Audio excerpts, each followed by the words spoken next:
Hello everybody, it's good to be with you. I'm Chris Richards from Witney and we're going to be looking at Psalm 61 today. It's a Psalm of David and we are probably very familiar with his turbulent lifestyle. From the highs and lows of his life we have this psalm, and many others that are written in the same vein. He went from being shepherd boy responsible for a flock of sheep on a hillside to being chosen king of Israel and responsible for a whole nation, and lots of adventures in between. So his life really qualifies him to teach us something about how to worship God in the highs and the lows, in the exalted place and in the depths of the pit. We're not reading theory when we read these Psalms. We're actually reading about experience, life really in the raw, and how to come through battles. And here David starts with a cry in verse 1 and he ends in worship in verse 8. He starts with desperation and tears and he ends with a song of praise. He's in a bad place again. And he's saying, "Hear my cry, O God, listen to my prayer. I call to you when my heart is faint." His heart, his very being is faint. And in the Passion Translation it says this, it says, "When I am feeble and overwhelmed by life, guide me into your glory where I am safe and sheltered." So there's something really deep going on in David's cry in verse 1. And yet, if we look at verse 8, we see something quite amazing. "I will ever sing praises to your name." The Passion puts it this way, "My praises will fill heaven forever, fulfilling my vow to make every day a love gift to you." So how did David get from verse 1 to verse 8? And what can we learn from that? Well, the first thing that David did was he started with a heart cry. "Listen to my heart's cry. For no matter where I am, even when I'm far from home, I will cry out to my Father for help." Reminds me of the story of Hannah in 1 Samuel 1.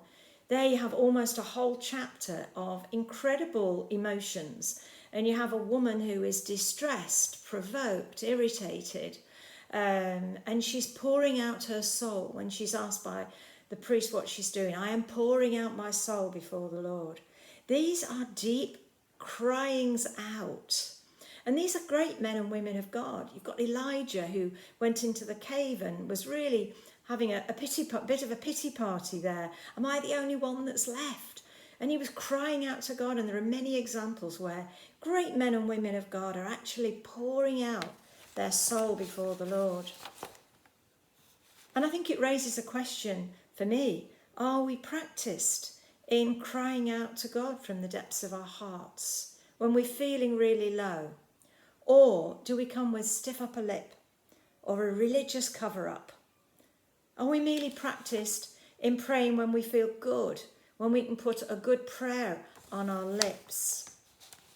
I was with my neighbour a couple of weeks ago, and she was in a desperate place. It was a situation that looked like she'd hit a brick wall. It was impossible. It was to do with her husband and a care home that he was being put out of, because they couldn't keep him anymore, and there was nowhere for him to go. And she got sheaves of paper where she'd been making phone calls and tried everywhere in the area.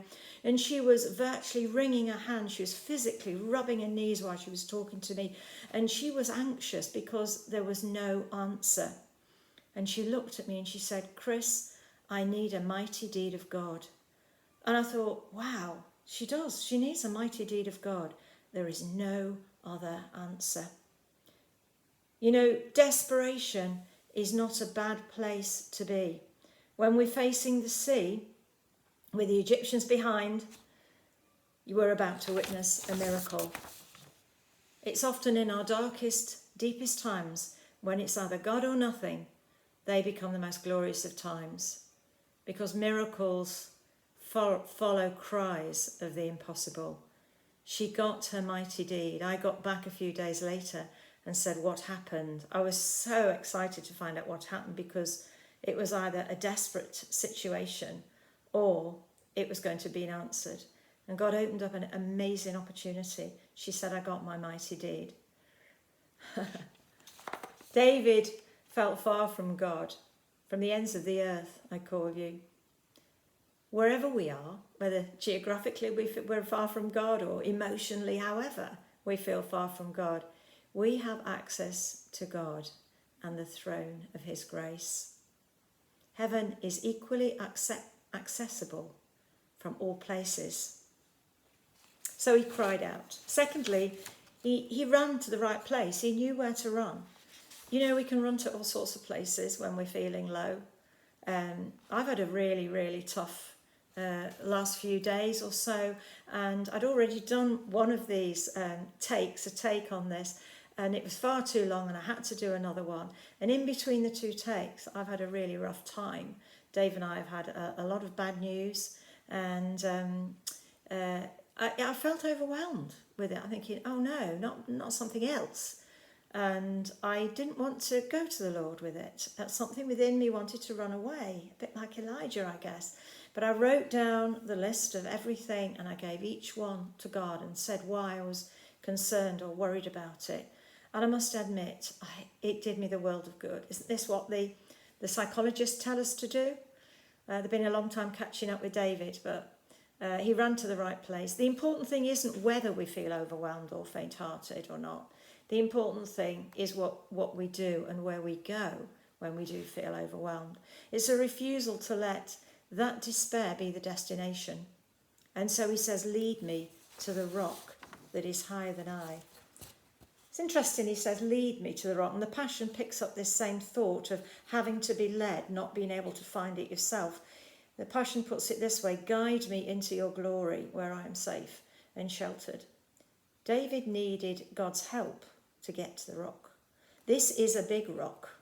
It's higher than him. I always imagined a small rock to put my feet on, a bit like, you know, the house being built on a rock. I imagine that kind of rock. I need somewhere firm to put my feet. But reading this, I think it's not that kind of rock. It's a huge, great rock. It's higher than David. And if we're going to be lifted up somewhere, we often need help to be brought up. And we need help to be brought out of our distress. We need something supernatural. We need something beyond what we can do for ourselves, a mighty deed of God. And this rock for us is Christ. This rock for David was his God. And finding the rock means that we find security in his presence and we can trust in his promises, something higher and more real than our situation and the circumstances that are overwhelming us. I mean, the imagery of the rock is taken from the Judean wilderness and all the crags that David would know so well when he was out there with his sheep and hiding. And this is a place of protection and shade. The desert is a hard place to flourish. The seed doesn't stand much of a chance against the harshness of the sand and the heat of the sun. But if you put a rock in that sand, after a downpour of rain, life can spring forth in the leeward side, in the shadow of the rock. The rock has protected and nurtured life. And this is where David would find grass for his sheep in the desert. He'd know where to look under the side of the rock. The shadow of the rock is the offer of life. It's wonderful in Deuteronomy 32, those amazing verses that are so beautiful. Ascribe greatness to our God, the rock. His way is perfect, and all his ways are just. God the rock. And in other Psalms, David uses images of the rock and links it also with the tent, and he does that here in this psalm. We get it in Psalm 91 and Psalm 27 as well. From the rock, with the solid strength of the rock and the idea of a fortress, something that is immovable, to the gentle imagery of a tent. And further than that, being under his wings. Let me dwell in your tent forever.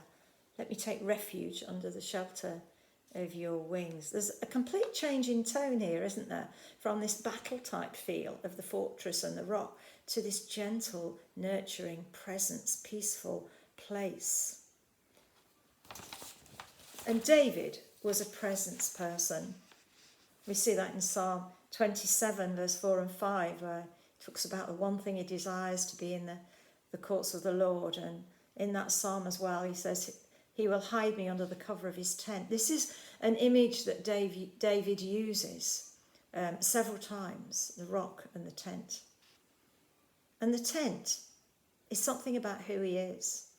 This is his home. This is his dwelling place. This is his place. The battle can rage around him, but his place is the tabernacle, nestling down beside the Lord, gazing into his beauty, worshipping him. This is David. Adoration, fulfilling his vows of worship to his God.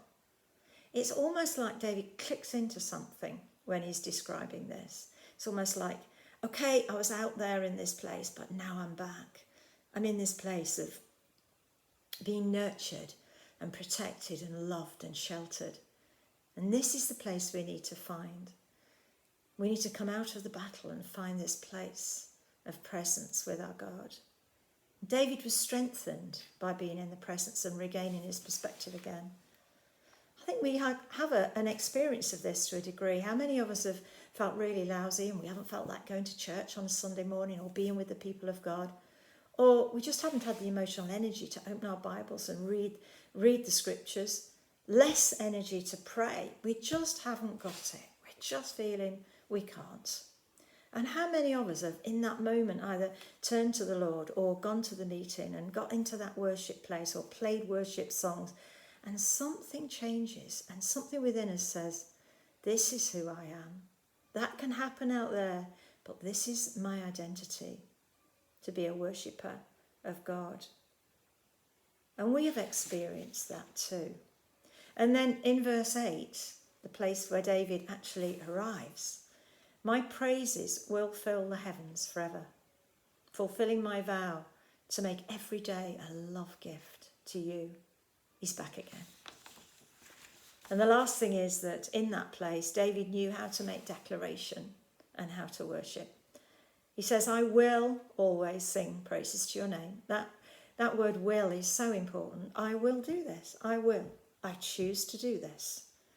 Having gained strength and perspective, he makes choice. He uses his willpower to declare praise and put worship on his lips. And this pattern is found in many of David's psalms. I would almost say it's a technique that he used. That there's a process, and it might take us a bit of time in each process. It might not be a quick verse by verse as we read it process.